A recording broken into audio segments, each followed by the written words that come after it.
Hi ಸ್ನೇಹಿತರೆ, welcome to Pulakeshi career academy Vijayapura. ಸ್ನೇಹಿತರೆ, ನಾವು ಹಿಂದಿನ ಒಂದು ವಿಡಿಯೋ ಕ್ಲಾಸ್ ಒಳಗಡೆ ಈ ಕಾಂತತ್ವದ ಕುರಿತು ಅನೇಕ ರೀತಿಯ ಕಾಂತದ ಗುಣಲಕ್ಷಣಗಳಾಗಿರಬಹುದು ಅಥವಾ ಕಾಂತದ ಆವಿಷ್ಕಾರ ಆಗಿರಬಹುದು ಅಥವಾ ಕಾಂತ ಕ್ಷೇತ್ರ ಅಂದ್ರೇನು, ಬಲರೇಖೆಗಳಂದ್ರೇನು, ಬಲರೇಖೆಗಳ ಮುಖ್ಯ ಗುಣಲಕ್ಷಣಗಳು ಯಾವುವು, ಹಾಗಾದ್ರೆ ಕಾಂತದ ವಿಧಗಳು ಯಾವುವು, ಹಾಗೆ ಇವತ್ತಿನ ಒಂದು ಈ ವಿಡಿಯೋ ಕ್ಲಾಸ್ ಒಳಗಡೆ ಈ ಕೊನೆಯ ಘಟ್ಟವಾಗಿರ್ತಕ್ಕಂಥದ್ದು ಈ ಕಾಂತಕ್ಕೆ ಸಂಬಂಧಪಟ್ಟ ಹಾಗೆ ಕಾಂತದೊಳಗಡೆ ಕಾಂತೀಯ ವಸ್ತುಗಳ ಆಧಾರದ ಮೇಲೆ ಈ ಕಾಂತೀಯ ವಸ್ತುಗಳ ಆಧಾರದ ಮೇಲೆ ಮೂರು ವಿಧಗಳನ್ನ ನಾವು ನೋಡಿದೀವಿ. ಅದರೊಳಗಡೆ ಒಂದು ಯಾವುದು ಅಂತಂದ್ರೆ ಡಯಾಕಾಂತೀಯ ವಸ್ತು, ಒಂದು ಡಯಾಕಾಂತೀಯ ವಸ್ತು, ಎರಡು ಪ್ಯಾರಾಕಾಂತೀಯ ವಸ್ತು, ಪ್ಯಾರಾಕಾಂತೀಯ ವಸ್ತು, ಮೂರು ಪೇರೋಕಾಂತೀಯ ವಸ್ತುಗಳು ಅಂತ ಈ ಕಾಂತದ ಕಾಂತೀಯತೆಯ ಆಧಾರದ ಮೇಲೆ ನೋಡಿದ್ದೀವಿ ನಾವು. ಹಾಗಾದ್ರೆ ಇವತ್ತಿನ ಈ ಒಂದು ಕ್ಲಾಸ್ ಒಳಗಡೆ ಡಯಾಕಾಂತೀಯ ವಸ್ತು ಅಂದ್ರೇನು, ಪ್ಯಾರಾಕಾಂತೀಯ ವಸ್ತು ಅಂದ್ರೇನು, ಪೇರೋಕಾಂತೀಯ ವಸ್ತು ಅಂದ್ರೇನು, ಈ RRB ಎಕ್ಸಾಮ್ಗೂ KPTCL ಸುಮಾರು ನಮ್ಮ ಸ್ಟೇಟ್ ಗೌರ್ಮೆಂಟ್ ಎಕ್ಸಾಮ್ ಗಳಿಗೆ ಅನೇಕ ಬಾರಿ ಪರೀಕ್ಷೆಗಳಿಗೆ ಇವುಗಳ ಆಧಾರದ ಮೇಲೆ ಇವುಗಳ ಗುಣಲಕ್ಷಣ ಆಗಿರಬಹುದು ಅಥವಾ ಉದಾಹರಣೆ ಆಗಿರಬಹುದು, ಅದರ ಆಧಾರದ ಮೇಲೆ ಕೆಲವೊಂದಿಷ್ಟು ಪ್ರಶ್ನೆಗಳನ್ನು ಈಗಾಗಲೇ ಕೇಳಿದ್ದಾರೆ. ಹಾಗಾದ್ರೆ ಬನ್ನಿ ನೋಡಿ, ಡಯಾಕಾಂತೀಯ ವಸ್ತು ಮೀನ್ಸ್ ಡಯಾಮ್ಯಾಗ್ನೆಟ್ ಸಬ್ಸ್ಟನ್ಸ್ ಅಂತ ಹೇಳಿ ಕರಿತೀವಿ ನಾವು ಇದನ್ನು. ಡಯಾಮ್ಯಾಗ್ನೆಟ್ ಸಬ್ಸ್ಟನ್ಸ್ ಅಂತ ಹೇಳಿ ಕರಿತೀವಿ.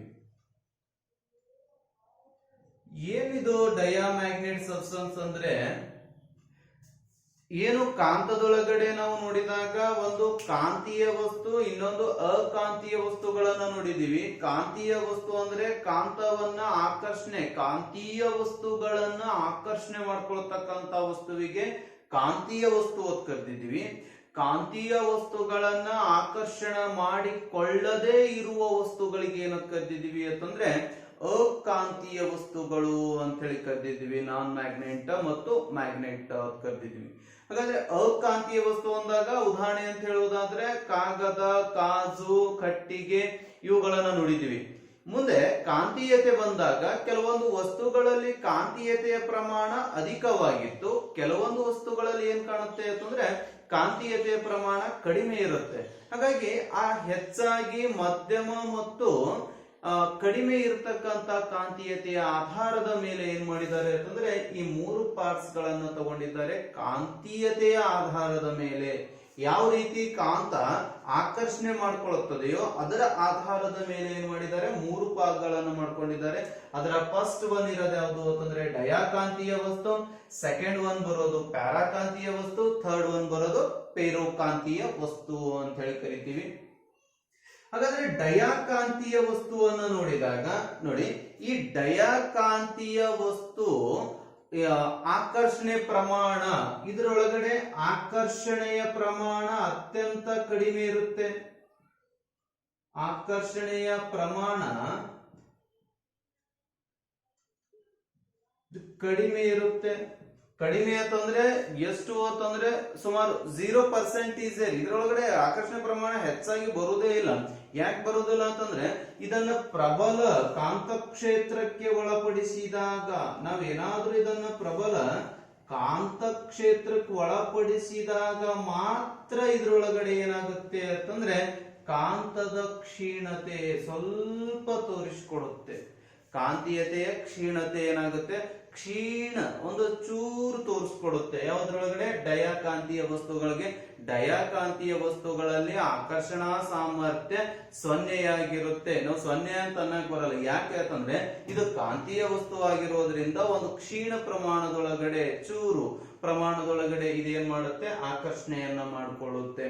ಹಾಗಾಗಿ ಇದನ್ನ ನಾವು ಕಾಂತ ಕ್ಷೇತ್ರ, ಪ್ರಬಲ ವಿದ್ಯುತ್ ಕ್ಷೇತ್ರಕ್ಕೆ ಒಳಪಡಿಸಿದಾಗ ಆವಾಗ ಇದರಲ್ಲಿ ಏನಾಗುತ್ತೆ ಅಂತಂದ್ರೆ ಕಾಂತೀಯತೆ ಸ್ವಲ್ಪ ಪ್ರಮಾಣದೊಳಗಡೆ ಕಂಡು ಬರುತ್ತೆ. ಅದಕ್ಕಿಂತ ಮುಂಚಿತವಾಗಿ ಕಾಂತೀಯತೆನೇ ಇರುವುದಿಲ್ಲ. ಪ್ರಬಲ ವಿದ್ಯುತ್ ಕ್ಷೇತ್ರಕ್ಕೆ ಒಳಪಡಿಸಿದಾಗ ಮಾತ್ರ ಇದೆ ಅಂತ ತೋರಿಸ್ಕೊಡುತ್ತೆ. ಕಾಂತೀಯತೆಯನ್ನ ತೋರಿಸಿಕೊಡುತ್ತೆ. ಹಾಗಾದ್ರೆ ಇದಕ್ಕೆ ಬೆಸ್ಟ್ ಉದಾಹರಣೆ ಯಾವುದು ಅಂತಂದ್ರೆ ನೋಡಿ, ಎಕ್ಸಾಮ್ಗೆ ಕೇಳ್ತಕ್ಕಂತ ಪಾಯಿಂಟ್ ಉದಾಹರಣೆಗಳನ್ನ. ಬೆಸ್ಟ್ ಉದಾಹರಣೆ ಯಾವುದು ಅಂತಂದ್ರೆ ಆಂಟಿಮನಿ, ಬಿಸ್ಮತ್, ನೀರು, ಬಂಗಾರ, ಸೀಸ ಮತ್ತು ಹೈಡ್ರೋಜನ್. ಆಂಟಿಮನಿ, ಬಿಸ್ಮತ್, ವಾಟರ್, ಬಂಗಾರ, ಸೀಸ ಮತ್ತು ಹೈಡ್ರೋಜನ್ ಡಯಾಕಾಂತೀಯ ವಸ್ತುಗಳಿಗೆ ಅತ್ಯಂತ ಕ್ಷೀಣತೆಯ ಆಕರ್ಷಣಾ ಪ್ರಮಾಣವನ್ನು ತೋರಿಸ್ತಕ್ಕಂತ ವಸ್ತುಗಳಿಗೆ ಏನು ಕರಿತೀವಿ ಅಂತಂದ್ರೆ ಡಯಾಕಾಂತೀಯ ವಸ್ತುಗಳು ಅಂತ ಹೇಳಿ ಕರಿತೀವಿ. ಸೆಕೆಂಡ್ ಒನ್ ಬರ್ತಕ್ಕಂಥದ್ದು ಯಾವುದು ಅಂತಂದ್ರೆ ಪ್ಯಾರಾಕಾಂತೀಯ ವಸ್ತು, ಪ್ಯಾರಾಮ್ಯಾಗ್ನೆಟ್ ಅಥವಾ ಅನುಕಾಂತೀಯ ವಸ್ತು ಅಂತ ಕರಿತೀವಿ. ಇದನ್ನ ಅಡ್ಡಕಾಂತೀಯ ವಸ್ತು ಅಂತ ಕರಿತೀವಿ. ಹಾಗಾದ್ರೆ ಇಲ್ಲಿ ಏನಿರುತ್ತೆ ಅಂತಂದ್ರೆ ಕಾಂತೀಯತೆಯ ಆಕರ್ಷಣೆಯ ಪ್ರಮಾಣ ಮಧ್ಯಮದೊಳಗಡೆ ಇರುತ್ತೆ. ಮಧ್ಯಮ ಅಂದಾಗ ಇಲ್ಲಿ ಈ ವಸ್ತುಗಳಿಗೆ ಆಕರ್ಷಣೆ ಪ್ರಮಾಣ ಪ್ರಬಲ ವಿದ್ಯುತ್ ಕ್ಷೇತ್ರಕ್ಕೆ ಒಳಪಡಿಸದೇ ಇದ್ದರೂ ಸಹಿತ ಸ್ವಲ್ಪ ಪ್ರಮಾಣದೊಳಗಡೆ ಏನಿರುತ್ತೆ ಇದರ ಕಾಂತೀಯತೆ ಇರುತ್ತೆ. ಇದರ ಕಾಂತೀಯತೆ ಪ್ರಮಾಣ 0. ಇದರೊಳಗಡೆ ಕಾಂತೀಯತೆ ಪ್ರಮಾಣ ಏನಾಗುತ್ತೆ ಸ್ವಲ್ಪ ಬರುತ್ತೆ. ಇನ್ ಕೇಸ್ ಏನಾದರೂ ಇಷ್ಟು ಕಾಂತೀಯತೆ ಇದ್ದಾಗ ನಾವು ಏನಾದರೂ ವಿದ್ಯುತ್ ಕ್ಷೇತ್ರಕ್ಕೆ ಒಳಪಡಿಸಿದೀವಿ ಅಂತಂದ್ರೆ, ಪ್ರಬಲ ವಿದ್ಯುತ್ ಕ್ಷೇತ್ರಕ್ಕೆ ಒಳಪಡಿಸಿದಾಗ ನಾವೇನಾದ್ರೂ ಪ್ರಬಲ ವಿದ್ಯುತ್ ಕ್ಷೇತ್ರಕ್ಕೆ ಈ ಪ್ಯಾರಾಕಾಂತೀಯ ವಸ್ತುಗಳನ್ನ ಒಳಪಡಿಸಿದಾಗ ಇಲ್ಲಿ ಸಂಪೂರ್ಣವಾಗಿ ಏನ್ ಕಂಡು ಬರುತ್ತೆ ಅಂತಂದ್ರೆ ಕಾಂತತೆ ಉಂಟಾಗುತ್ತೆ. ಸಂಪೂರ್ಣವಾಗಿ ಏನ್ ಕಂಡು ಬರುತ್ತೆ, ಕಾಂತೀಯತೆ ಉಂಟಾಗುತ್ತೆ. ಹಾಗಾಗಿ ಪ್ರತಿಯೊಂದು ರಂಗದಲ್ಲಿಯೂ ಸಹಿತ ಇವತ್ತಿನ ದಿವಸ ಪ್ಯಾರಾಕಾಂತೀಯ ವಸ್ತುಗಳನ್ನ ಹೆಚ್ಚಾಗಿ ಬಳಸ್ತಾ ಇದ್ದಾರೆ. ಯಾಕಂತಂದ್ರೆ ವಿದ್ಯುತ್ ಕ್ಷೇತ್ರಕ್ಕೆ ನಾವು ಒಳಪಡಿಸಿದೀವಿ ಅಂತಂದ್ರೆ ಸಂಪೂರ್ಣವಾಗಿ ಕಾಂತೀಯತೆಯನ್ನು ಉಂಟು ಮಾಡುತ್ತೆ. ಯಾವುದೇ ವಿದ್ಯುತ್ ಕ್ಷೇತ್ರದಲ್ಲಿ ಕಾಂತೀಯತೆ ಉಂಟಾಗಬೇಕಾದ್ರೆ ನಮ್ಮಲ್ಲಿ ಈ ಹ್ಯಾನ್ಸ್ ಕ್ರಿಶ್ಚಿಯನ್ ಓಯಸ್ಟೆಡ್ ಅವರು ಒಂದು ಮಾತನ್ನ ಹೇಳ್ತಾರೆ, ವಿದ್ಯುತ್ ಕ್ಷೇತ್ರ ಮತ್ತು ಕಾಂತ ಕ್ಷೇತ್ರ ಒಂದೇ ನಾಣ್ಯದ ಎರಡು ಮುಖಗಳು ಅಂತ ಹೇಳಿ ಕರೀತಾರೆ. ಎಲ್ಲಿ ವಿದ್ಯುತ್ ಕ್ಷೇತ್ರವಿರುತ್ತದೆಯೋ ಅಲ್ಲಿ ಏನಿರುತ್ತೆ, ಕಾಂತ ಕ್ಷೇತ್ರ ಇರುತ್ತೆ. ಎಲ್ಲಿ ಕಾಂತ ಕ್ಷೇತ್ರವಿರುತ್ತದೆಯೋ ಅಲ್ಲಿ ವಿದ್ಯುತ್ ಕ್ಷೇತ್ರ ಇರುತ್ತದೆ ಅಂತ ಹೇಳಿ. ಹಾಗಾಗಿ ಆ ಒಂದು ಮಾತಿನ ಅನ್ವಯದ ಪ್ರಕಾರ ನಾವು ಇದನ್ನು ನೋಡಿದಾಗ ಏನಾಗುತ್ತೆ ಅಂತಂದ್ರೆ, ಯಾವುದೇ ವಸ್ತುವಿಗೆ ನಾವು ಕಾಂತೀಯತೆಯ ಸ್ವಲ್ಪ ಗುಣ ಕಂಡ್ರೆ ಸಾಕು, ಅದರೊಳಗಡೆ ವಿದ್ಯುತ್ ಅನ್ನ ಹಾಯಿಸಿದಾಗ ಅದು ಸಂಪೂರ್ಣವಾಗಿ ಏನ್ ತೋರಿಸಿಕೊಡುತ್ತೆ ಅಂತಂದ್ರೆ ಕಾಂತತೆಯನ್ನ ಉಂಟು ಮಾಡುತ್ತೆ. ಹಾಗಾಗಿ ಪ್ರಬಲ ವಿದ್ಯುತ್ ಕ್ಷೇತ್ರಕ್ಕೆ ಯಾವುದೇ ವಸ್ತುವನ್ನ, ಯಾವ ವಸ್ತು ಅಂದ್ರೆ ಪ್ಯಾರಾಕಾಂತೀಯ ವಸ್ತುಗಳನ್ನ ಒಳಪಡಿಸಿದಾಗ ಅವಾಗ ಏನ್ ಬಿಡುಗಡೆ ಆಗುತ್ತೆ ಅಂದ್ರೆ ಸಂಪೂರ್ಣವಾಗಿ ಆ ವಸ್ತು ಕಾಂತತೆಯನ್ನ ಪ್ರದರ್ಶಿಸುತ್ತದೆ. ಹಾಗಾಗಿ ಪ್ಯಾರಾಕಾಂತೀಯ ವಸ್ತು ಕಾಂತೀಯತೆಗೆ ಬೆಸ್ಟ್ ಉದಾಹರಣೆಯಾಗಿದೆ. ಹಾಗಾದ್ರೆ ಯಾವುದು ಉದಾಹರಣೆಗಳನ್ನ ಹೇಳೋದಾದ್ರೆ ಅಂತಂದ್ರೆ ಹೆಚ್ಚಾಗಿ ನಾವು ಎಲ್ಲಾ ಕಡೆ ಬಳಸ್ತಕ್ಕಂಥದ್ದು ಯಾವುದು ಅಂತಂದ್ರೆ ಅಲ್ಯೂಮಿನಿಯಂ. ಹೆಚ್ಚಾಗಿ ನಾವು ಬಳಸ್ತಕ್ಕಂಥದ್ದು ಯಾವುದು ಅಂತಂದ್ರೆ ಅಲ್ಯೂಮಿನಿಯಂ. ಇನ್ನೊಂದು ಯಾವುದು ಅಂತಂದ್ರೆ platinum. Next copper sulphate, oxygen. ಇವು ಎಲ್ಲವುಗಳು ಏನಾಗುತ್ತೆ ಅಂತಂದ್ರೆ ಕ್ರೋಮಿಯಂ ಇದ್ರೊಳಗಡೆನೆ ಬರುತ್ತೆ. ಕ್ರೋಮಿಯಂ ಎಲ್ಲವೂ ಏನಾಗುತ್ತೆ ಅಂತಂದ್ರೆ ಪ್ಯಾರಾಕಾಂತೀಯ ವಸ್ತುಗಳಿಗೆ ಉದಾಹರಣೆಗಳಾಗಿವೆ. ಹೆಚ್ಚಾಗಿ ಯಥೇಚ್ಛವಾಗಿ ಪ್ರಶ್ನೆಗಳು ಕೇಳೋದು ಎಲ್ಲಿ ಅಂತಂದ್ರೆ ಈ ಒಂದು ಅಲ್ಯೂಮಿನಿಯಂ ಮತ್ತು ಪ್ಲಾಟಿನಂ ಯಾವ ಕಾಂತೀಯ ವಸ್ತುಗಳಿಗೆ ಉದಾಹರಣೆಯಾಗಿದ್ದಾವೆ ಅಂದ್ರೆ ಪ್ಯಾರಾಕಾಂತೀಯ ವಸ್ತು.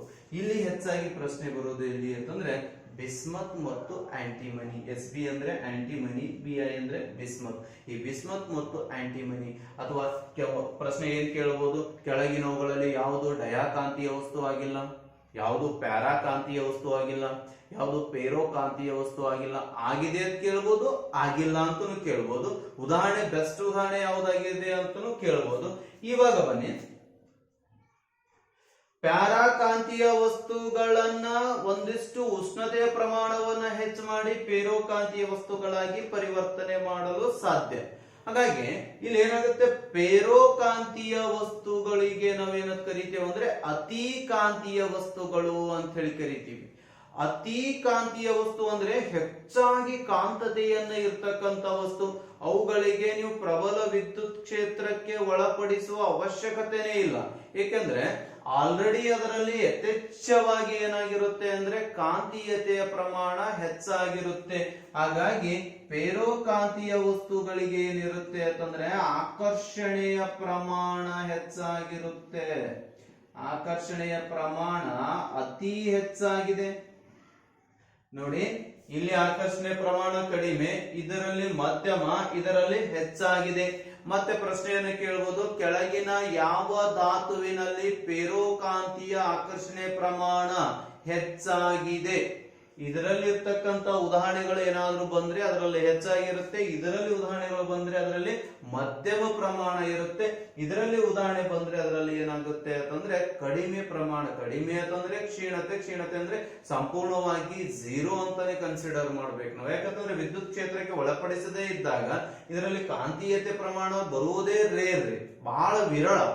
ಹಾಗಾಗಿ ಇಲ್ಲಿ ಏನಾಗುತ್ತೆ ಅಂತಂದ್ರೆ ಇನ್ ಕೇಸ್ ನಾವು ಈ ವಸ್ತುವಿಗೆ, ಫೆರೋಕಾಂತೀಯ ವಸ್ತುವಿಗೆ ಏನಾದರೂ ವಿದ್ಯುತ್ ಕ್ಷೇತ್ರಕ್ಕೆ ಒಳಪಡಿಸಿದಾಗ ಆಟೋಮೆಟಿಕಲಿ ಹೈ ಆಗಿಬಿಡುತ್ತೆ. ಯಾವುದು? ಕಾಂತೀಯತೆಯ ಪ್ರಮಾಣ ಹೆಚ್ಚಾಗಿ ಬಿಡುತ್ತೆ. ಅದಕ್ಕೆ ನೋಡಿ, ಕ್ರೇನ್ಗಳಲ್ಲಿ, ರಿಮೋಟ್ ಕ್ರೇನ್ಗಳಲ್ಲಿ, ಈ ಕೈಗಾರಿಕೆಗಳಲ್ಲಿ ಅತ್ಯಂತ ಭಾರವಾದ ವಸ್ತುಗಳನ್ನ ಒಂದು ಸ್ಥಳದಿಂದ ಮತ್ತೊಂದು ಸ್ಥಳಕ್ಕೆ ರವಾನಿಸಬೇಕಾದ್ರೆ ಏನನ್ನು ಬಳಕೆ ಮಾಡ್ತಾರೆ ಅಂತಂದ್ರೆ ಈ ಫೆರೋಮ್ಯಾಗ್ನೆಟ್ ದಿಂದ ತಯಾರಾಗಿರ್ತಕ್ಕಂಥ ವಸ್ತುಗಳನ್ನು ತಗೋತಾರೆ. ಯಾಕಂತಂದ್ರೆ ಅಯಸ್ಕಾಂತ ಕಬ್ಬಿಣದ ವಸ್ತುಗಳನ್ನ ಹಿಡಿಕೊಂತು ಅಂತಂದ್ರೆ ಅದು ಆಟೋಮೆಟಿಕ್ ಆಗಿ ಆ ಸ್ಥಳವನ್ನು ಹೋದಾಗ ವಿದ್ಯುತ್ ಕ್ಷೇತ್ರವನ್ನು ಸ್ಥಗಿತ ಮಾಡಿದ್ರಿ ಅಂದ್ರೆ ಮತ್ತೆ ಅದು ಏನಾಗ್ಬಿಡುತ್ತೆ ಅಂತಂದ್ರೆ ಬಿಡುತ್ತೆ. ಹಾಗಾಗಿ ಪ್ರಬಲ ವಿದ್ಯುತ್ ಕ್ಷೇತ್ರಕ್ಕೆ ನೀವು ಒಳಪಡಿಸಿದಾಗ ಯಾವುದೇ ವಸ್ತುವನ್ನ ಬಿಟ್ಟು ಕೊಡತಕ್ಕಂತ ಸ್ಥಿತಿ ಒಳಗಡೆ ಇದು ಬರುವುದಿಲ್ಲ. ಹೆಚ್ಚಾಗಿ ಕಾಂತೀಯತೆಯನ್ನು ಉಂಟು ಮಾಡತಕ್ಕಂತ ಇದ್ರೊಳಗಡೆ ಇದು ಫೆರೋಕಾಂತೀಯ ವಸ್ತು ಬರುತ್ತೆ. ಹಾಗಾಗಿ ಇದರ ಆಕರ್ಷಣೆ ಪ್ರಮಾಣ ಏನಾಗಿದೆ? ಹೆಚ್ಚಾಗಿದೆ. ವಿದ್ಯುತ್ ಕ್ಷೇತ್ರಕ್ಕೆ ಒಳಪಡಿಸಿದಾಗ ಅವಾಗೂ ಏನಾಗುತ್ತೆ ಅಂತಂದ್ರೆ ಓವರ್ಲೋಡ್ ಆಗಿರ್ತಕ್ಕಂಥ ಕಾಂತೀಯತೆ ಇದ್ರೊಳಗಡೆ ಏನಾಗುತ್ತೆ? ಕಂಡು ಬರುತ್ತೆ. ಹಾಗಾದ್ರೆ ಇದಕ್ಕೆ ಉದಾಹರಣೆ ಯಾವುದು ಅಂತಂದಾಗ, ಫೆರೋಕಾಂತೀಯ ವಸ್ತುಗಳಿಗೆ ಉದಾಹರಣೆ ಯಾವುದು ಅಂತಂದಾಗ ಫಸ್ಟ್ ನಾವು ತಗೊಳ್ತಕ್ಕಂಥದ್ದು, ಒಂದು ಕಬ್ಬಿಣ, ಎರಡು ನಿಕ್ಕೆಲ್, ಮೂರು ಕೋಬಾಲ್ಟ್. ಕಬ್ಬಿಣ, ನಿಕ್ಕೆಲ್ ಮತ್ತು ಕೋಬಾಲ್ಟ್. ನಾವು ಬೆಸ್ಟ್ ಇದನ್ನ ನೆನಪಿ ಇಟ್ಕೋಬೇಕು ಅಂತಂದ್ರೆ ಸಿಂಪಲ್ ಆಗಿ ಈ ಕೃತಕ ಅಯಸ್ಕಾಂತಗಳನ್ನ ಯಾವ ಮಿಶ್ರ ಲೋಹದಿಂದ ತಯಾರಿಸ್ತಾರೆ? ಕೃತಕ ಅಯಸ್ಕಾಂತಗಳನ್ನ ತಯಾರಿಸ್ತಕ್ಕಂತ ಮಿಶ್ರ ಲೋಹ ಯಾವುದು ಅಂತಂದ್ರೆ ಆಲಿಕೋ. ಈ ಆಲಿಕೋದೊಳಗಡೆ ನಿಕ್ಕೆಲ, ಕೋಬಾಲ್ಟ್ ಎದಕ್ಕೆ ಉದಾಹರಣೆ ಆಗುತ್ತೆ? ಫೆರೋಕಾಂತೀಯ ವಸ್ತುವಿಗೆ. ಅಲ್ಯೂಮಿನಿಯಂ ಯಾವ್ದಕ್ಕಾಗುತ್ತೆ? ಪ್ಯಾರಾಕಾಂತೀಯ ವಸ್ತುವಿಗೆ ಉದಾಹರಣೆ ಆಗುತ್ತೆ. ಹೀಗೆ ನೆನಪಿಟ್ಕೋಬಹುದು. ಇಲ್ಲಿ ಮುಂದಿದ್ರಾಗ ಏನ್ ಮಾಡುತ್ತಾರೆ ಅಂತಂದ್ರೆ ಮೆದು ಕಬ್ಬಿಣವನ್ನು ಸಹಿತ ಹಾಕಿರ್ತಾರೆ. ಹಾಗಾಗಿ ಇದು ಫೆರೋಕಾಂತೀಯ ವಸ್ತು ಆಗುತ್ತೆ. ಹಾಗಾದ್ರೆ ಇದ್ರ ಒಳಗಡೆ ಅಣುಗಳ ಚಲನೆ ಯಾವ ರೀತಿಯಾಗಿರುತ್ತೆ? ಅಣುಗಳ ಚಲನೆ ಪ್ರತಿಯೊಂದು ವಸ್ತುವಿನೊಳಗಡೆ ಅಣುಗಳ, ಕಾಂತೀಯ ವಸ್ತು ಒಳಗಡೆ ಅಣುಗಳು ಹೇಗಿರ್ತವೆ ಮತ್ತು ಅಕಾಂತೀಯ ವಸ್ತು ಒಳಗಡೆ ಅಣುಗಳ ಚಲನೆ ಯಾವ ರೀತಿಯಾಗಿರುತ್ತೆ? ಇಲ್ಲಿ ಒಂದು ಪ್ರಶ್ನೆನೂ ಉದ್ಭವ ಆಗ್ಬಹುದು. ಯಾವುದು ಅಂತಂದ್ರೆ ಇವಾಗ ಒಂದು ಕಬ್ಬಿಣ ಇದೆ, ಅದೇ ರೀತಿಯಾಗಿ ಒಂದು ಬಿಸ್ಮತ್ ಇದೆ, ಅದೇ ರೀತಿಯಾಗಿ ಒಂದು ಅಲ್ಯೂಮಿನಿಯಂ ಇದೆ. ನೋಡಿ, ಇಲ್ಲಿ ಬಿಸ್ಮತ್ ಇದೆ ಅಥವಾ ಬಂಗಾರ ಇದೆ.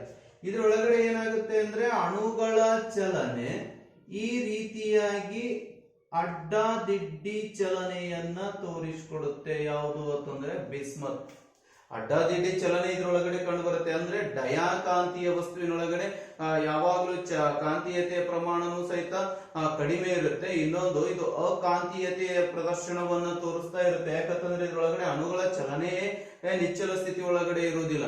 ಅದೇ ನಾವು ಅಲ್ಯೂಮಿನಿಯಂ ಅಥವಾ ಕಬ್ಬಿಣವನ್ನ, ಅಲ್ಯೂಮಿನಿಯಂ ಅಥವಾ ಕಬ್ಬಿಣ, ನಿಕ್ಕೆಲ ಇವು ಯಾವುದಾದರೂ ಕಾಂತೀಯ ವಸ್ತುಗಳನ್ನ ತಗೊಂಡಾಗ ನೋಡಿ, ಕಾಂತೀಯ ವಸ್ತುಗಳನ್ನ ತೆಗೆದುಕೊಂಡಾಗ, ಮ್ಯಾಗ್ನೆಟಿಕ್ ಸಬ್ಸ್ಟೆನ್ಸ್ ಗಳನ್ನ ನಾವು ತೆಗೆದುಕೊಂಡಾಗ ಇಲ್ಲಿ ಕಾಂತೀಯತೆಯ ಅಣುಗಳ ಚಲನೆ ಹೇಗಿರುತ್ತೆ ಅಂತಂದ್ರೆ ಈ ರೀತಿಯಾಗಿ ಮೂಮೆಂಟ್ ಅನ್ನ ತೋರಿಸ್ತಾ ಇರುತ್ತೆ.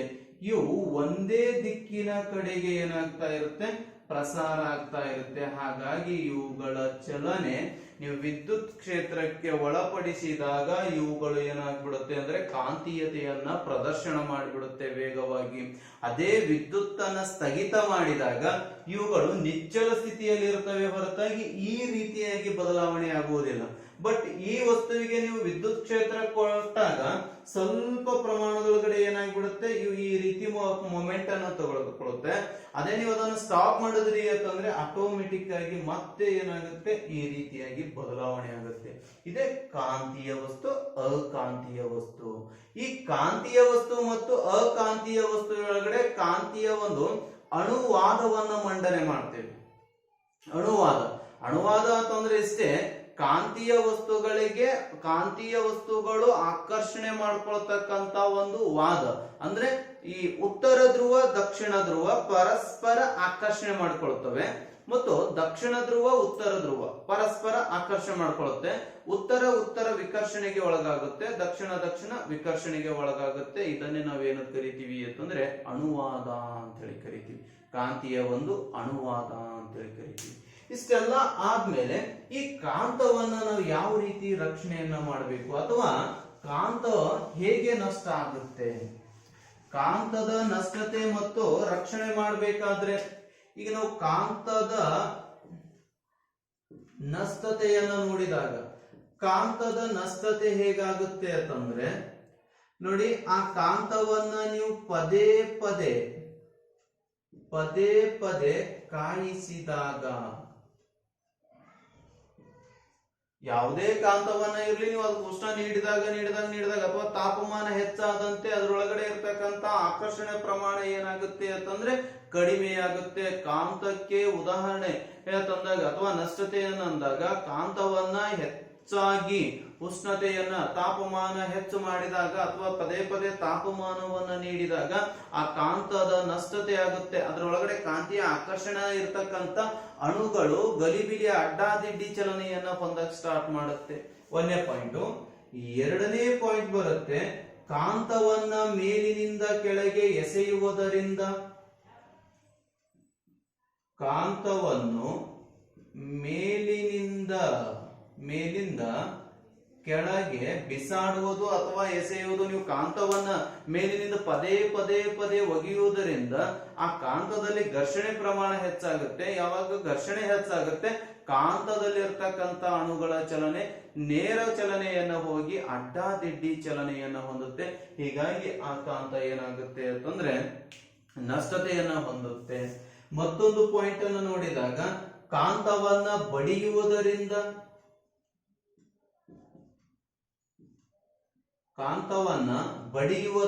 ಪದೇ ಕಾಂತವನ್ನ ನಾವು ಸುತ್ತಿಗೆಯನ್ನು ತಗೊಂಡು ಅಥವಾ ಇನ್ಯಾವುದೇ ವಸ್ತುಗಳನ್ನು ತೆಗೆದುಕೊಂಡು ಬಡಿಯುವುದರಿಂದ ನೇರ ಇರ್ತಕ್ಕಂತ ಅಣುಗಳು ಅವೇನಾಗುತ್ತೆ, ಅಡ್ಡಾದಿಡ್ಡಿಯಾಗಿ ಚಲಿಸುತ್ತೆ. ಹಾಗಾಗಿ ಕಾಂತವನ್ನ ಕಾಯಿಸಿದಾಗ, ಕೆಂಪಗೆ ಕಾಯಿಸಿದಾಗ ಕಾಂತದ ನಷ್ಟತೆ ಉಂಟಾಗುತ್ತೆ.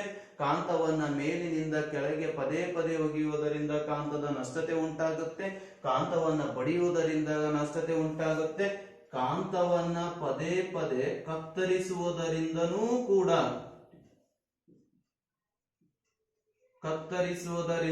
ಕೂಡ ಏನಾಗುತ್ತೆ, ಕಾಂತದ ಆಕರ್ಷಣೆಯ ಪ್ರಮಾಣ ಏನಾಗುತ್ತೆ ಅಂತಂದ್ರೆ ಕಡಿಮೆಯಾಗುತ್ತೆ. ಹಾಗಾದ್ರೆ ಇವೆಲ್ಲ ಕಾಂತದ ನಷ್ಟತೆ ಆದ್ರೆ ಕಾಂತದ ರಕ್ಷಣೆಯನ್ನ ಯಾವ ರೀತಿ ನಾವು ಮಾಡಬೇಕು? ಈ ಕಾಂತವನ್ನ ನಾವು ರಕ್ಷಣೆ ಮಾಡಬೇಕಾಗಿದೆ. ಹಾಗಾದ್ರೆ ಈ ಕಾಂತದ ರಕ್ಷಣೆಯನ್ನ ಯಾವ ರೀತಿ ನಾವು ಮಾಡಬೇಕು ಅಂತಂದ್ರೆ ಸೇಮ್ ಇದನ್ನೇ ಇಟ್ಕೊಂಡು ಹೇಳ್ಬೋದು. ಪದೇ ಕಾಯಿಸುವುದನ್ನ ನಿಲ್ಲಿಸಬೇಕು. ಕಾಂತವನ್ನ ಉಷ್ಣತೆಯ ಕಡೆಗೆ ತೆಗೆದುಕೊಂಡು ಹೋಗುವುದನ್ನ ನಿಲ್ಲಿಸಬೇಕು. ಕಾಂತವನ್ನ ಮೇಲಿನಿಂದ ಕೆಳಗೆ ಪದೇ ಎಸೆಯಬಾರದು. ನೆಕ್ಸ್ಟ್ ಕಾಂತವನ್ನ ಬಡಿಯಬಾರದು, ಕಾಂತವನ್ನ ಕತ್ತರಿಸಬಾರದು. ಹಾಗಾದ್ರೆ ಯಾವ ರೀತಿ ಅದನ್ನ ನಾವು ಸಂಗ್ರಹಣೆ ಮಾಡಿಟ್ಕೋಬೇಕು? ಮುಖ್ಯವಾಗಿ 1 ಪಾಯಿಂಟ್ ಬರುತ್ತೆ, ಕಾಂತಗಳನ್ನ ವಿರುದ್ಧ ಧ್ರುವಗಳಲ್ಲಿ ಅದನ್ನ ಒಂದು ಬಾಕ್ಸ್ ಒಳಗಡೆ ಕಾಂತಗಳನ್ನ ವಿರುದ್ಧ ಧ್ರುವಗಳಲ್ಲಿ ಅದನ್ನ ಸಂಗ್ರಹಣೆ ಮಾಡಬೇಕು. ಕಾಂತಗಳನ್ನು ವಿರುದ್ಧ ಧ್ರುವಗಳು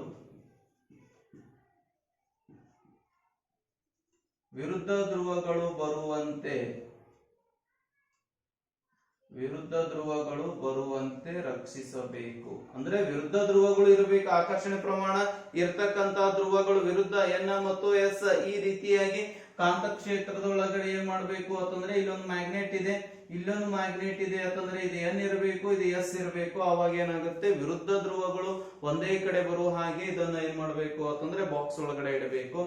ಎರಡನೇದು, ಎರಡು ಕಾಂತಗಳ ಮಧ್ಯಭಾಗದಲ್ಲಿ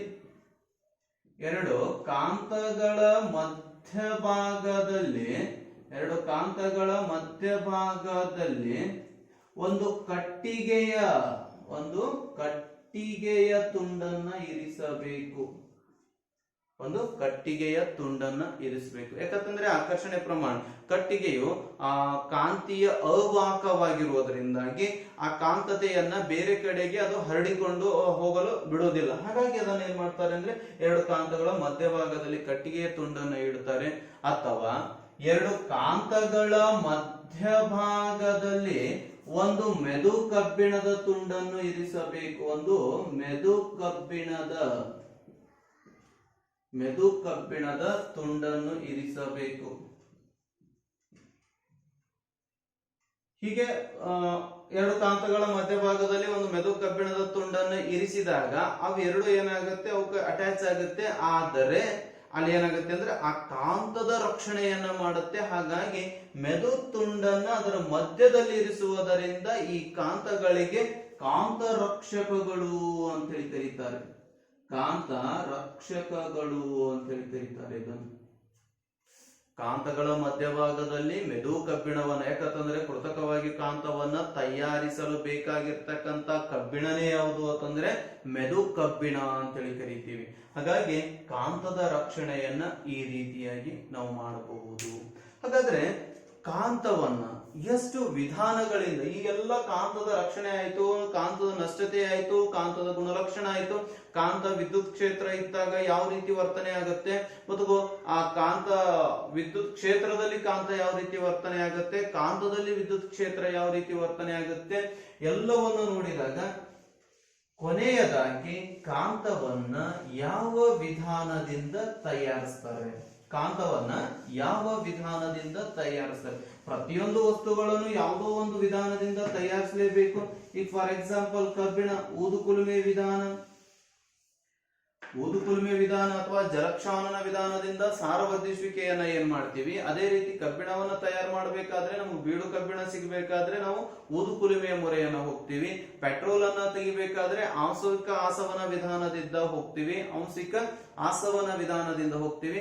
ಹಾಗೆ ಕಬ್ಬಿಣವನ್ನ ಯಾವುದರಿಂದ ಪಡಿತೀವಿ ಅಂತಂದ್ರೆ, ಒಂದು ಕಬ್ಬಿಣವನ್ನ ಯಾಂತ್ರಿಕ ವಿಧಾನದಿಂದ ಪಡಿತೀವಿ, ಯಾಂತ್ರಿಕ ವಿಧಾನದಿಂದ ತಯಾರಿಸ್ತೀವಿ.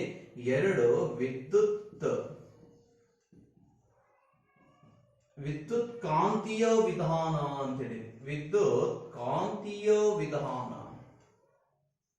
ಹಾಗಾದ್ರೆ ಏನ್ ಸರ್ ಇದು ಯಾಂತ್ರಿಕ ವಿಧಾನ ಮತ್ತು ವಿದ್ಯುತ್ ಕಾಂತೀಯ ವಿಧಾನ ಅಂತಂದ್ರೆ, ಯಾಂತ್ರಿಕ ವಿಧಾನ ಅಂತಂದ್ರೆ ಯಾವುದು ಕಾಂತೀಯತೆಯನ್ನ ಹೊಂದಿರ್ತದೆ, ಫೆರೋ ಮ್ಯಾಗ್ನೆಟ್, ಯಾವುದು ಕಬ್ಬಿಣ, ನಿಕೆಲ್, ಕೋಬಾಲ್ಟ್ ಯಾವುದೋ ಒಂದು ತೆಗೆದುಕೊಂಡು ಪದೇ ಪದೇ ಆ ಕಬ್ಬಿಣದ ಒಂದು ತುದಿಯನ್ನ ಘರ್ಷಣೆಗೆ ಒಳಪಡಿಸಿದಾಗ ಇದರ ತುದಿಗಳಲ್ಲಿ ಈ ಏನು ಕಬ್ಬಿಣ ಇದೆ, ಈ ಕಬ್ಬಿಣದ ತುದಿಗಳಲ್ಲಿ ಏನಾಗುತ್ತೆ ಅಂತಂದ್ರೆ ಕಾಂತೀಯತೆ ಉಂಟಾಗುತ್ತೆ. ಆ ಕಾಂತೀಯತೆ ಶಾಶ್ವತವಾಗಿರುತ್ತೆ. ಶಾಶ್ವತ ಕಾಂತಗಳನ್ನು ತಯಾರಿಸಲು ಬಳಸುವ ವಿಧಾನ ಯಾವುದು ಅಂತಂದ್ರೆ ಯಾಂತ್ರಿಕ ವಿಧಾನ. ಅದು ಹೆಂಗೆ ಅಂತಂದ್ರೆ, ಈ ರೀತಿಯಾಗಿ ನಾವು ಕಾಂತೀಯತೆಯನ್ನು ನೋಡಿದಾಗ ಇಲ್ಲಿ ಏನ್ ಮಾಡ್ತೀವಿ ಅಂತಂದ್ರೆ, ಒಂದು ಮ್ಯಾಗ್ನೆಟ್ ಅನ್ನ ತಗೋತೀವಿ.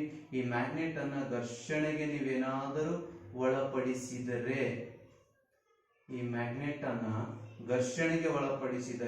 ಅದೇನಾಗುತ್ತೆ ಅಂತಂದ್ರೆ ಎಲ್ಲಾ ಭಾಗಗಳ ಕಡೆಗೆ ತನ್ನ ಆಕರ್ಷಣೆಯ ಗುಣಧರ್ಮವನ್ನ ಅದು ಬಿಟ್ಕೊಡುತ್ತೆ. ಹೀಗಾಗಿ ಇಲ್ಲಿ ಏನಾಗುತ್ತೆ ಅಂತಂದ್ರೆ ಕಾಂತೀಯತೆ ಉಂಟಾಗುತ್ತೆ. ಯಾವುದೇ ಒಂದು ಕಾಂತೀಯ ವಸ್ತುವನ್ನ ಪದೇ ಪದೇ ಘರ್ಷಣೆಗೆ ಒಳಪಡಿಸಿದಾಗ ಅಲ್ಲಿ ಕಾಂತತೆ ಉಂಟಾಗುತ್ತೆ. ಆ ಕಾಂತತೆ ಹೇಗಿರುತ್ತೆ ಅಂತಂದ್ರೆ ಶಾಶ್ವತವಾಗಿ ಕಾಂತತೆಯನ್ನು ಇರುತ್ತೆ, ಅದು ಕಾಂತತೆ ಕಳೆದುಕೊಳ್ಳುವುದಿಲ್ಲ. ಆದರೆ ಈ ವಿದ್ಯುತ್ ಕಾಂತೀಯ ವಿಧಾನದಿಂದ ತಯಾರಿಸಿರ್ತಕ್ಕಂತ ಕಾಂತತೆ ಯಾವ ರೀತಿಯಾಗಿರುತ್ತೆ ಅಂತಂದ್ರೆ ತಾತ್ಕಾಲಿಕ ಕಾಂತವಾಗಿ ಹೊರಹೊಮ್ಮುತ್ತೆ. ಹಾಗಾದ್ರೆ ಸರ್ ಇದನ್ನ ಹೆಂಗ್ ತಯಾರು ಮಾಡ್ತಾರೆ ಅಂತಂದ್ರೆ ನೋಡಿ, ಒಂದು ತಾಮ್ರದ ಅಥವಾ ಒಂದು ಕೊಳವೆಯನ್ನು ತೆಗೆದುಕೊಂಡು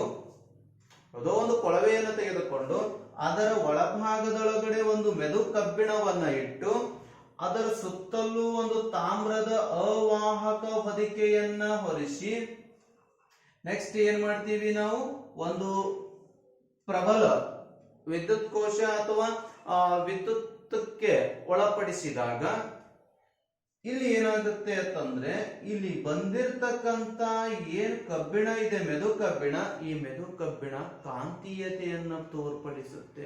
ಮೊದಲು ಕಬ್ಬಿಣದೊಳಗಡೆ ಮ್ಯಾಗ್ನೆಟ್ ಇರುವುದಿಲ್ಲ, ಕಾಂತೀಯತೆಯ ವಸ್ತು, ಅದು ಆಕರ್ಷಣೆ ಮಾಡ್ಕೋತಕ್ಕಂತ ಎಲ್ಲಿ ಮ್ಯಾಗ್ನೆಟ್ ಇದೆ ಆ ಕಡೆ ಜರಿತಕ್ಕಂತ ವಸ್ತು ಕಬ್ಬಿಣ. ಅಂತ ಮೆದು ಕಬ್ಬಿಣವನ್ನ ನಾವು ಇಲ್ಲಿ ಇಟ್ಟು ಇದ್ರ ಸುತ್ತೆಲ್ಲ ಅವಾಹಕ ಹೊದಿಕೆ ಇರತಕ್ಕಂತ ತಾಮ್ರವನ್ನ ಸುತ್ತಿದಾಗ ಮುಂದೆ ಇಲ್ಲಿ ನಾವು ವಿದ್ಯುತ್ ಕ್ಷೇತ್ರಕ್ಕೆ ಒಳಪಡಿಸ್ತೀವಿ. ಯಾವಾಗ ವಿದ್ಯುತ್ ಕ್ಷೇತ್ರಕ್ಕೆ ಒಳಪಡಿಸ್ತೀವಿ, ಈ ತಾಮ್ರದ ಕೊಳವೆಯ ಮುಖಾಂತರ ಅಥವಾ ಈ ಕೊಳವೆಯಲ್ಲಿ ಈ ವಾಯರ್ ಮುಖಾಂತರ ಏನಾಗುತ್ತೆ, ವಿದ್ಯುತ್ ಪ್ರಸಾರ ಆಗುತ್ತೆ. ಯಾವಾಗ ವಿದ್ಯುತ್ ಪ್ರಸಾರ ಆಗುತ್ತೆ ಆ ಟೈಮ್ ಒಳಗಡೆ ಇಲ್ಲಿರ್ತಕ್ಕಂತ ಕಬ್ಬಿಣ ಏನಾಗ್ಬಿಡುತ್ತೆ ಅಂದ್ರೆ ಮ್ಯಾಗ್ನೆಟ್ ಆಗಿ ಹೊರಹೊಮ್ಮುತ್ತೆ. ಅದಕ್ಕೆ ಅಸ್ಟ್ರೇಡ್ ಅವರು 1820 ಒಳಗಡೆ ಹ್ಯಾನ್ಸ್ ಕ್ರಿಶ್ಚಿಯನ್ ಅಸ್ಟ್ರೇಡ್ ಅವರು ಏನ್ ಮಾಡ್ತಾರೆ ಅಂತಂದ್ರೆ ವಿದ್ಯುತ್ ಕ್ಷೇತ್ರದಲ್ಲಿ ಕಾಂತದ ಇರುವಿಕೆಯನ್ನ ಪತ್ತೆ ಹಚ್ತಾರೆ. ಎಲ್ಲಿ ವಿದ್ಯುತ್ ಕ್ಷೇತ್ರವಿದೆಯೋ ಅಲ್ಲಿ ಕಾಂತ ಕ್ಷೇತ್ರ ಇರುತ್ತೆ, ಎಲ್ಲಿ ಕಾಂತ ಕ್ಷೇತ್ರವಿರುತ್ತೋ ಅಲ್ಲಿ ವಿದ್ಯುತ್ ಕ್ಷೇತ್ರ ಇದೆ. ಆ ಕಾಂತ ಕ್ಷೇತ್ರದ ಪ್ರಮಾಣ ಹೆಚ್ಚಾದಂತೆ ಬಲರೇಖೆಗಳು ಹೆಚ್ಚಾಗ್ತವೆ, ಕಾಂತೀಯತೆಯ ಪ್ರಮಾಣನೂ ಕೂಡ ಏನಾಗುತ್ತೆ, ಹೆಚ್ಚಾಗುತ್ತೆ. ಹಾಗಾಗಿ ಈ ಎಲ್ಲ ಒಂದು ವಿಷಯದ ಅನ್ವಯವಾಗಿ ಇವತ್ತಿನ ದಿವಸ ಏನ್ ಮಾಡಿದ್ರು ಅಂತಂದ್ರೆ, ಈ ಹ್ಯಾನ್ಸ್ ಕ್ರಿಶ್ಚಿಯನ್ ಅಸ್ಟ್ರೇಡ್ ಅವರು ಮತ್ತು ನಮ್ಮ ವಿಲಿಯಂ ಗಿಲ್ಬರ್ಟ್ ಅವರು ಮತ್ತು ಈ ಕಾಂತದ ಪರಿಕಲ್ಪನೆಯ ಜನಕ ಅಂತ ಏನ್ ಕರಿತೀವಿ ನಾವು, ಯಾರನ್ನ, ಮ್ಯಾಗ್ನೆಸಿಸ್ ರವರನ್ನ, ಇವರೆಲ್ಲರನ್ನ ನೆನೆಸ್ಬೇಕಾಗುತ್ತೆ ಈ ಒಂದು ಸಂದರ್ಭದೊಳಗಡೆ. ಯಾಕಂದ್ರೆ ಕಾಂತದ ಒಂದು ಅರ್ಥ ಮಾಡ್ಕೋಬೇಕು. ಕಾಂತ ಇವತ್ತು ಇರದೇ ಇದ್ರೆ ಏನಾಗ್ತಿತ್ತು, ಇವತ್ತು ನಾವು ಕಾಂತದ ಉಪಯೋಗಗಳನ್ನ ನೋಡ್ಬೇಕಾದ್ರೆ, ಫಾರ್ ಎಕ್ಸಾಂಪಲ್ ಒಂದೇ ಒಂದು ಉಪಯೋಗ ನಾವು ಹೇಳ್ಬೇಕಂದ್ರೆ MRI, ಮ್ಯಾಗ್ನೆಟಿಕ್ ರಿಸೋನೆನ್ಸ್ ಇಮ್ಯಾಜಿಂಗ್, ನಮ್ಮ ದೇಹದ ಶಾರೀರಿಕ ಒಳಭಾಗದಲ್ಲಿ ಇರ್ತಕ್ಕಂಥ, ಶರೀರದ ಒಳಭಾಗದಲ್ಲಿ ಇರ್ತಕ್ಕಂಥ ಅಂಗಾಂಗಗಳ ಪರೀಕ್ಷೆಯನ್ನ ಮಾಡಲು ಬಳಸ್ತಕ್ಕಂಥದ್ದು MRI ಅಂತ ಹೇಳಿ ಕರಿತೀವಿ. ಅದೇ ಎರಡನೇದು ಎಲ್ಲಿ ಮತ್ತೆ ಬಳಸ್ತೀವಿ ಅಂದ್ರೆ ರೇಡಿಯೋ, ಟಿವಿ, ಟೇಪ್, ಅನೇಕ ಮಾಧ್ಯಮಗಳಲ್ಲಿ, ಟ್ರೈನ್, ವಿದ್ಯುತ್ ಚಾಲಿತ ಯಂತ್ರಗಳು, ರೈಲ್ವೆಗಳು, ಈ ಮುಂತಾದ ಭಾಗಗಳ ಎಲ್ಲಾ ಕಡೆ ಏನ್ ಮಾಡ್ತೀವಿ ಅಂತಂದ್ರೆ, ಇವಾಗ ನಾವು ಹಲೋ ಅನ್ಬೇಕಾದ್ರೆ ಒಂದು ಮೈಕ್ ಬೇಕಾಗುತ್ತೆ, ಒಂದು ಸ್ಪೀಕರ್ ಬೇಕಾಗುತ್ತೆ. ನಾವು ಮಾತಾಡೋದು ಅವ್ರಿಗೆ ಕೇಳಿಸ್ಬೇಕು ಅಂತಂದ್ರೆ ಮೈಕ್ ಬೇಕು, ಅವ್ರು ಮಾತಾಡ್ತಾ ಇದ್ದಾರೆ ಅಂತಂದ್ರೆ ನಮಗ್ ಕೇಳಿಸ್ಬೇಕಾದ್ರೆ ಸ್ಪೀಕರ್ ಬೇಕು, ಸ್ಪೀಕರ್ ಬೇಕಾದ್ರೆ ಅಲ್ಲಿ ಮ್ಯಾಗ್ನೆಟ್ ಬೇಕು. ಆ ಮ್ಯಾಗ್ನೆಟ್ ದಿಂದಾಗಿ ಏನಾಗುತ್ತೆ, ಶಬ್ದಗಳು ಹೊರಹೊಮ್ಮುತ್ತೆ. RF ಅಲೆಗಳು ಹೊರಹೊಮ್ಮಬೇಕಾದ್ರೆ, ಕನ್ವರ್ಟ್ ಮಾಡಬೇಕಾದ್ರೆ ಇವೆಲ್ಲವುಗಳ ಅವಶ್ಯಕತೆ ಇದೆ. ಮುಂದೆ ಒಂದು ಎಲೆಕ್ಟ್ರಾನಿಕ್ಸ್ ಒಂದು ಪಾರ್ಟ್ ಬರುತ್ತೆ, ಅದ್ರೊಳಗಡೆ ಸಂಪೂರ್ಣವಾಗಿ ಮಾಹಿತಿ ಸಿಗುತ್ತೆ. ಆದ್ರೂ ಸಹಿತ ನಾವೇನ್ ಮಾಡ್ಬೇಕು ಅಂತಂದ್ರೆ, ಇವತ್ತಿನ ಈ ಒಂದು ವಿಡಿಯೋ ಕ್ಲಾಸ್ ಒಳಗಡೆ ಸಂಪೂರ್ಣವಾದ ಮ್ಯಾಗ್ನೆಟ್, ವಿದ್ಯುತ್ ಕಾಂತ ಅಥವಾ ಕಾಂತತ್ವದ ಕುರಿತು ಸಂಪೂರ್ಣವಾಗಿ ನೋಡಿದೀವಿ. ಈ ಒಂದು ವಿಡಿಯೋ ಕ್ಲಾಸಸ್ ನಿಮಗೆ ಇಷ್ಟವಾಗಿದ್ರೆ ಕಮೆಂಟ್ ಮಾಡಿ ಮತ್ತು ಲೈಕ್ ಮಾಡಿ, ಸಬ್ಸ್ಕ್ರೈಬ್ ಮಾಡಿ, ತಮ್ಮೆಲ್ಲ ಸ್ನೇಹಿತ ಬಳಗಕ್ಕೆ ಈ ಒಂದು ಚಾನಲ್ ಅನ್ನ ಎಲ್ಲರಿಗೂ ಕಳಿಸಿರಿ ಅಂತ ಕೇಳ್ಕೊತಾ ಮತ್ತೊಮ್ಮೆ ತಮಗೆಲ್ಲರಿಗೂ ಆಲ್ ದಿ ಬೆಸ್ಟ್.